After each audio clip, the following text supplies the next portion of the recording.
A wife returned home from shopping and was horrified to find her husband in bed with a beautiful young woman. Furious, she screamed, "You're a pig! A dishonorable pig! How could you do this to me, your faithful wife?" As she turned to leave, her husband called out, "Wait!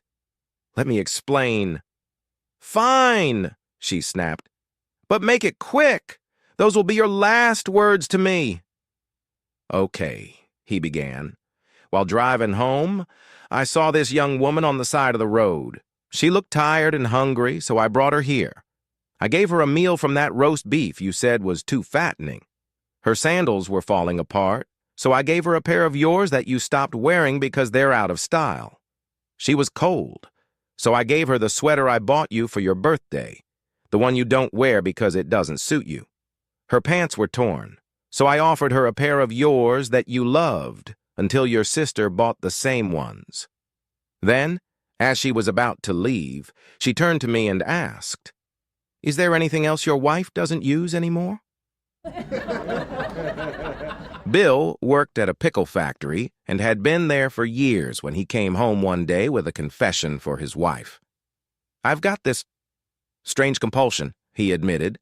"I feel an uncontrollable urge to stick my, private part into the pickle slicer." His wife was horrified. "That's insane! You need to see a therapist." "I can't," Bill said, embarrassed. "I'll handle it myself." Weeks later, Bill came home looking pale and shaken. His wife immediately knew something was wrong. "Bill, what happened?" she asked. "Remember that urge I told you about?" he said quietly. Her eyes widened. "Oh no, Bill, you didn't."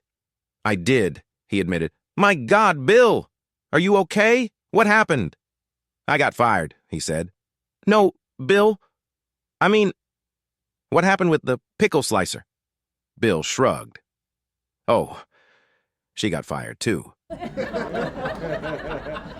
A married man decided to work late so he could spend time with his young secretary. He called his wife, making up an excuse, and after work, took the secretary to dinner. One thing led to another, and they ended up at her apartment, where they spent 2 passionate hours together. Later, as he cleaned up in her bathroom, he noticed a massive hickey on his neck. Panic set in. How would he explain this to his wife? When he got home, his dog ran up to greet him, wagging its tail. Inspiration struck. He dropped to the floor, pretending to wrestle with the dog, and called out, "Honey, look at this!" The dog got so excited he bit me on the neck. His wife raised an eyebrow, then calmly ripped open her blouse. "That's nothing," she said. "Look what he did to my breasts." A woman visited a psychiatrist, troubled about her life. The doctor asked her a series of questions, but struggled to pinpoint the issue. Finally, he asked, "Do you ever watch your husband's face during intimacy?" "Well, yes, I did once," she admitted. "And how did he look?" the psychiatrist asked, leaning forward. "Angry," she said. Now the psychiatrist felt he was onto something. "Interesting. We should explore that. You've only seen his face once during lovemaking? That's unusual? What happened that time?" She sighed. "He was watching us through the window." A mother-in-law came home from shopping to find her son-in-law, Pete, in a furious rage, hastily packing his suitcase. "What's wrong, Pete?" she asked, alarmed. "I'll tell you what's wrong," Pete fumed. "I sent an email to Joan letting her know I'd be home early from my fishing trip. But when I walked in the door, I found her in our bed, naked with Tim McDermott. This is unforgivable. I'm done with this marriage. I'm leaving for good." Now, Pete, calm down," said his mother-in-law. "There must be some misunderstanding. Jean would never do such a thing. Let me go talk to her and get to the bottom of this." A few minutes later, she returned, beaming. "There, Pete, you see? I told you there'd be a simple explanation." Pete glared at her. Well, what is it? The mother-in-law smiled. She never got your email. One day, a husband came home from work and his wife greeted him at the door. Honey, she said, the pipe in the upstairs bathroom is leaking. Could you fix it? He frowned. What do I look like, a plumber? A few days later, she said, Honey, my car won't start. I think it needs a new battery. Can you change it for me? He rolled his eyes. What do I look like, a mechanic? Another few days passed, and during a heavy rainstorm, the wife found a leak in the roof. Honey, there's a leak in the roof. Can you please fix it? He groaned. What do I look like, Bob Vila? The next day, he came home to find everything fixed, the plumbing, the car, and the roof. Impressed, he asked, Wow, what happened? Oh, she said, I hired a handyman. He said he'd fix everything for free if I either baked him a cake or slept with him. Cheeky guy, said the husband. So, what kind of cake did you bake? The wife smirked. What do I look like, Betty Crocker? A man traveled to Chicago for a big convention and decided to bring his wife along. When they arrived at their hotel, the man said, You relax here while I go register. I'll be back in an hour. His wife lay down on the bed to rest, but suddenly an elevated train passed by so close to the window that the whole room shook and she was thrown to the floor. Thinking it was a fluke, she climbed back into bed, but minutes later another train came by, shaking the room so violently that she was thrown out of bed again. Frustrated, she called the front desk and demanded to speak to the manager. When he arrived, she insisted, You won't believe me, but every time a train passes, I'm thrown out of bed. Skeptical, the manager replied, That sounds unlikely. See for yourself, she said. Lie down on the bed and you'll understand. Reluctantly, the manager lay down on the bed to test her claim, just as the husband walked back into the room. The husband froze, glaring at the scene. What, he growled, is going on here? The manager stammered, Would you believe I'm waiting for a train? A young girl working on a school paper asked her father, Dad, what's the difference between anger and exasperation? Her father replied, It's mostly a matter of degree. Let me show you. He picked up the phone, dialed a random number, and when a man answered, he asked, Hello, is Melvin there? The man replied curtly, There's no one named Melvin here. Learn to dial properly. And hung up. The father turned to his daughter. See, that was annoyance. Now let's see what anger looks like. He dialed the same number again. Hello, is Melvin there? The man exploded. Look, buddy, I told you there's no Melvin here. Stop wasting my time. He slammed the phone down. The father smiled at his daughter. That was anger. Now, I'll show you what exasperation looks like. He dialed the number once more. When the man answered with a furious, What? Зрение отец спокойно сказал, Привет, это Melvin. Any messages for me? Mandy nervously asks her mother, Nina, for a few minutes to have a serious conversation. Concerned, Nina stops what she's doing and makes them both coffee. They sit down, with Mandy looking anxious. What's going on, sweetie? Her mother asks. You know you can tell me anything. Mandy forces a weak smile. Well, you might judge me for this, and please don't tell Dad. What is it? Her mother demands. Do you know Jeremy, the neighbor I study with? Yes, Nina replies cautiously. And his dad, Ronald? Nina's concern deepens. Uh-huh. I think I'm in love with him, Mandy blurts out. Her mother is stunned. I won't allow it. Mom, you can't tell me who to love, Mandy protests. He could be your father. Nina shouts. I don't care about the age difference, Mandy snaps back. Nina sighs deeply. I think you misunderstood me. There was once a Viking warrior who became so powerful that he sought out a new challenge. He sailed across Europe, challenging people to staring contests. So confident in his skills, he promised to hand over all of his gold to anyone who could defeat him. The news spread far and wide, eventually reaching a couple in Ireland. Their daughter had been born without eyelids, and they believed she was guaranteed to win a staring contest. Excited, they sent a messenger to invite the Viking to Ireland for the challenge. The Viking accepted and sailed to Ireland the very next day. Upon arrival, he faced off against the daughter in an epic staring contest. Hours turned into days, and nearly a week passed. The Viking kept his eyes wide open without blinking, while the daughter grew more and more exhausted. Finally, after days of intense focus, the girl forfeited, losing by default. The parents were utterly confused. The wife turned to her husband and said, "How could he keep his eyes open for so long, especially against someone with no eyelids?" The husband shrugged and replied, "You can lead a Norse to daughter, but you can't make him blink." Sarah's parents were eager to meet her new boyfriend. At 28, it was the first time Sarah had introduced a man to them. Her mother had spent all day cooking while her father cleaned the house and mowed the lawn. Both were dressed in their best clothes, eagerly awaiting her arrival. At 8 p.m., the doorbell rang.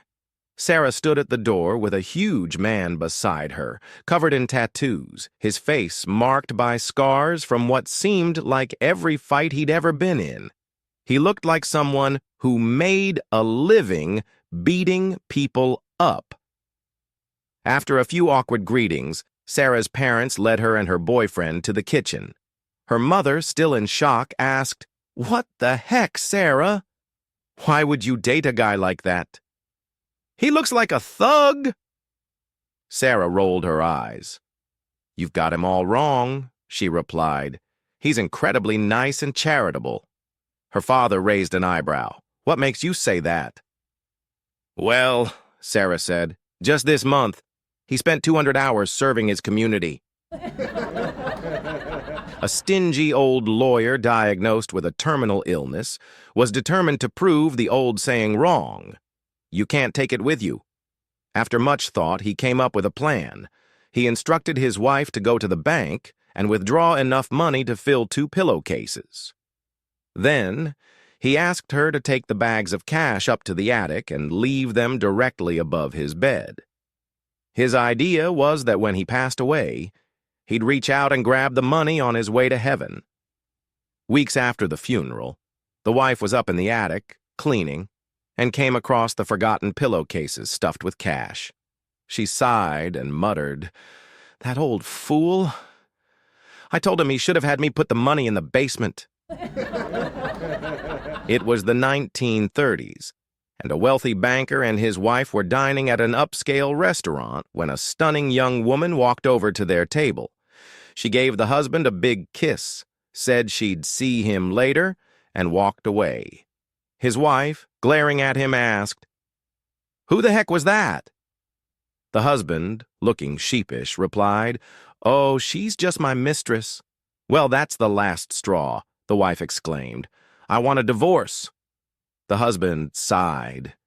"I can understand that, but remember, if we get a divorce, there will be no more shopping trips to Paris, no more wintering in Barbados, no more summers in Tuscany, no more expensive cars in the garage, and no more yacht club memberships. But the choice is yours." At that moment, a mutual friend walked into the restaurant with a beautiful woman on his arm. "Who's that woman with Jim?" the wife asked. "That's his mistress," replied her husband. The wife huffed, "Ours is prettier." A husband and wife were traveling to a restaurant, engaged in a heated quarrel. The wife, frustrated, said, You're so lucky to have me. No other normal woman would ever want you." Determined to prove her wrong, the husband decided to find women who would be interested in him during dinner. When they arrived, the hostess greeted them with a smile, laughed at his jokes, and even offered to take his coat. The husband, with a triumphant look, turned to his wife. "Don't get too excited," the wife said. "It's just her job, and she's married." "How do you know?" "I saw a ring on her finger." Later, the husband went to the bathroom, and on his way back, he accidentally bumped into a woman sitting alone. He apologized, bought her a drink, chatted for a while, and then returned to the table. "Well, she invited me to sit and have a drink with her," he bragged. "Don't get too excited," the wife said. "She's probably half blind." "How do you know?" "I saw her walking in with a cane." A few minutes later, a waitress came to take their order, and it was obvious she was flirting with the husband. He turned to his wife, triumphant. "See?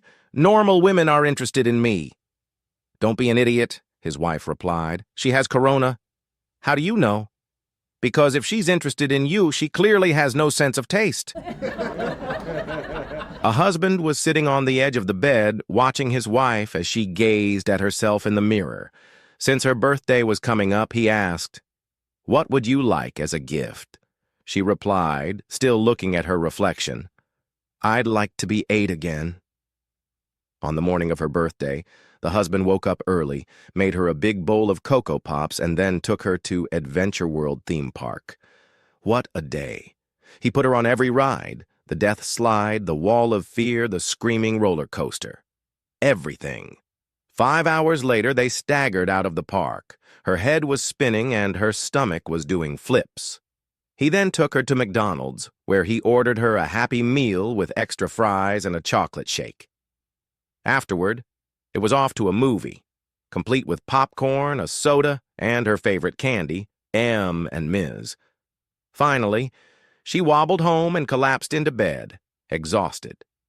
The husband leaned over her, smiling lovingly, and asked, "So, dear, what was it like being 8 again?"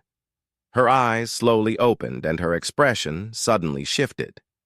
"I meant my dress size, you idiot." A blonde woman had a little accident and went to the hospital for a checkup. As she arrived, a male doctor approached her and said, "Could you please lower your pants?" The blonde woman smirked and replied, "I'll lower them, but only on one condition." The doctor, taken aback, asked, "What do you mean, one condition?" With a grin, the blonde responded, "If I lower them, then I won't be paying for the treatment." 3 married men are sitting in a pool club, arguing about who has the worst marriage. The first man says, "I've got it the worst. My prudish wife won't sleep with me more than once a month. She refuses." The other men shake their heads. One asks, "What did you do about it?" The first man replies, "I slept with that blonde over there by the pool table.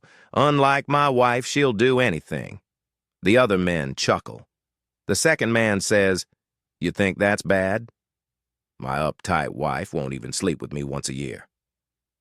The others shake their heads again. One asks, "So, what did you do about it?"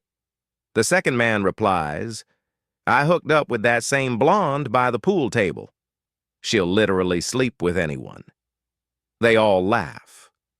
Then the third man says, "That's bad, but honestly, I have it the worst."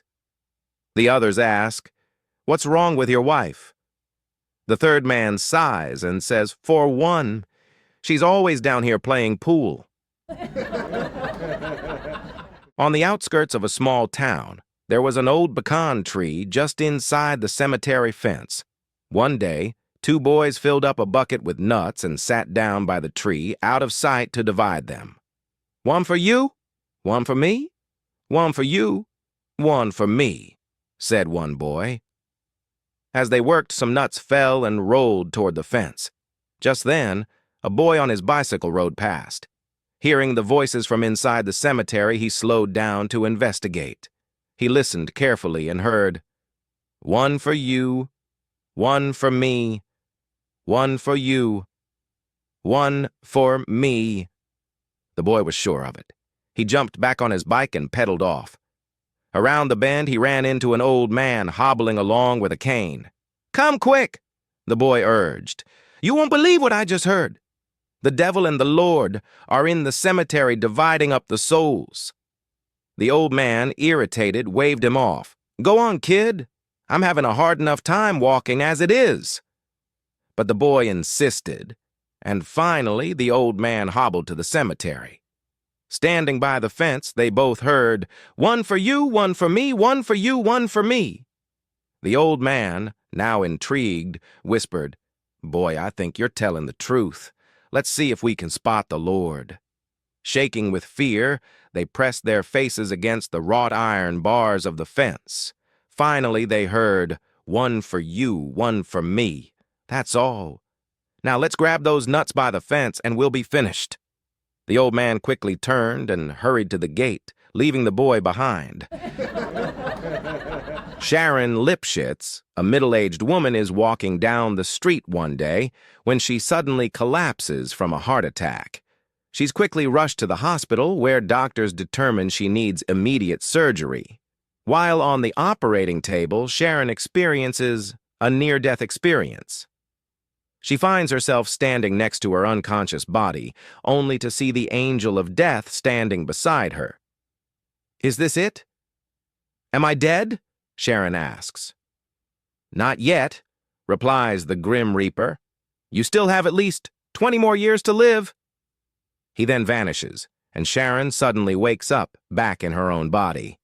After a full recovery, Sharon is told how close she came to death but miraculously pulled through. Feeling inspired, she decides to live her life to the fullest in the 20 years she has left. She checks into the hospital for a makeover, a boob job, a nose job, liposuction, everything. When she walks out, she looks 20 years younger, feeling fabulous and full of life. But no sooner does she take 2 steps outside when a passing ambulance hits her, and she dies instantly. Once again, Sharon finds herself standing next to her body, and suddenly the angel of death appears. "Hey, you!" she exclaims angrily. "What gives? You told me I had 20 more years." The angel of death looks at her, surprised. "Sharon, is that you? I didn't even recognize you." A young girl, writing a paper for school, asked her father, "Dad, what's the difference between anger and exasperation?" The father replied, "It's mostly a matter of degree. Let me show you." He then went to the phone and dialed a random number. When the man answered, the father said, "Hello, is Melvin there?" The man responded, "There's no one here by the name of Melvin. Why don't you learn to check numbers before you dial?" The father turned to his daughter and said, "You see, that man wasn't too happy. He was probably busy, and we annoyed him. Now, watch." He dialed the number again and said, "Hello, is Melvin there?" The voice on the other end shouted, "Now listen here. You just called this number and I told you there's no Melvin here. You got a lot of nerve calling again." The receiver slammed down the phone. The father turned to his daughter and said, "That was anger. Now, let me show you exasperation." He dialed the number again, and when the man picked up the phone with a growl, the father calmly said, "Hello, this is Melvin. Have there been any calls for me?" It was the first day of school, and a new student named Pedro, the son of a Mexican telecom tycoon, entered the 4th grade. The teacher decided to start by reviewing American history. "Who said, 'Give me liberty or give me death'?" she asked. The class stared blankly, except for Pedro, who eagerly raised his hand. "Patrick Henry, 1775, Pedro answered. "Very good. Now who said, 'Government of the people, by the people, for the people, shall not perish from the earth'?" she continued. Once again, No response from the class except Pedro. "Abraham Lincoln, 1863, he said. The teacher was impressed. "Class, you should be ashamed. Pedro, who is new to our country, knows more about its history than you do." Suddenly, a loud whisper came from the back of the room. "Screw the Mexicans." "Who said that?" the teacher demanded. Pedro raised his hand again. "Jim Bowie, 1836, Pedro replied calmly. The class was shocked. Then someone muttered, "I'm gonna puke." The teacher glared and asked, "Who said that?" Pedro, without hesitation, raised his hand again. "George Bush to the Japanese Prime Minister, 1991. The teacher was now furious. "Oh, yeah? Well, suck this," came the next taunt from the back. Pedro shot up from his seat, waving his hand excitedly. "Bill Clinton to Monica Lewinsky, 1997. At this point, the classroom was in an uproar. Someone shouted, "You little shit! If you say anything else, I'll kill you." Pedro frantically shouted back, "Gary Condit to Chandra Levy, 2001. The teacher fainted, and the class gathered around her on the floor. One student whispered, "Oh, crap, we're in big trouble now." Pedro, wide-eyed and looking around, leaned over and said, "Saddam Hussein, 2003. An 11-year-old Jewish boy was struggling in math. His parents tried everything, from tutors to hypnosis, but nothing seemed to help. Finally, a family friend suggested they enroll him in a private Catholic school. The next day, the boy came home with a serious, focused expression on his face. He went straight to his room, closed the door, and began working intensely on his math homework. For hours, he studied without a break, emerging only to eat before rushing back to his room to continue. This continued for days. When the first quarter's report card arrived, the boy walked in, placed it on the dinner table, and headed straight to his room. His mother, filled with curiosity, opened the report card. To her shock, there was a big A under the subject of math. Elated, she and her husband rushed to his room. "Was it the nuns that helped you?" his father asked. "No," the boy replied. "Was it the one-on-one tutoring or the peer mentoring?" "No." "The textbooks, the teachers, the curriculum?" "No," said the son. "Then what was it?" The boy paused and said, "Well, when I walked in on that first day and saw that guy nailed to the plus sign, I knew they meant business." Jeff and his girlfriend Jenny decide to become bank robbers. Jenny does the actual robbing at gunpoint, while Jeff waits outside as the getaway driver. They quickly become notorious, pulling off a string of heists and making headlines. However, one day their luck runs out, and they get caught. At trial, the judge sentences Jenny to 10 years in prison and Jeff to 2 years. But when they get to their respective prisons, they discover a clerical error. Jeff is mistakenly sentenced to 10 years, and Jenny to only 2. Jenny insists on correcting the mistake, but Jeff convinces her to keep quiet. 2 years later, Jenny gets out, and she faithfully visits Jeff every month, writing letters and making phone calls throughout the rest of his sentence. Finally, after Jeff serves his time, he's released, and they joyfully reunite. They get married, move to a new state, and start a fresh life, leaving crime behind. They raise a family, grow old, and celebrate a happy marriage with children and grandchildren. At their 50th wedding anniversary party, surrounded by family and friends, the conversation turns to the secrets to a happy marriage. A guest asks Jenny why she stuck with Jeff during his time in prison. Jenny smiles and replies, "Well, you know you found the one when you finish each other's sentences." Several years ago, Andy was sentenced to prison. During his time, he got along well with the guards and fellow inmates. The warden, seeing that Andy had a good heart, arranged for him to learn a trade. By the time Andy had served 3 years, he had become one of the best carpenters in the local area. Andy was often given weekend passes to do odd jobs for the community, and he always made sure to report back to prison by Sunday night. The warden, having recently started remodeling his kitchen, was facing a challenge. He had done most of the work himself, but lacked the skills to build a set of kitchen cupboards and a large countertop that his wife had requested. So he called Andy into his office and asked him to help with the job. Andy hesitated and then replied, "Gosh, I'd really like to help, Warden, but counterfeiting is what got me into prison in the first place."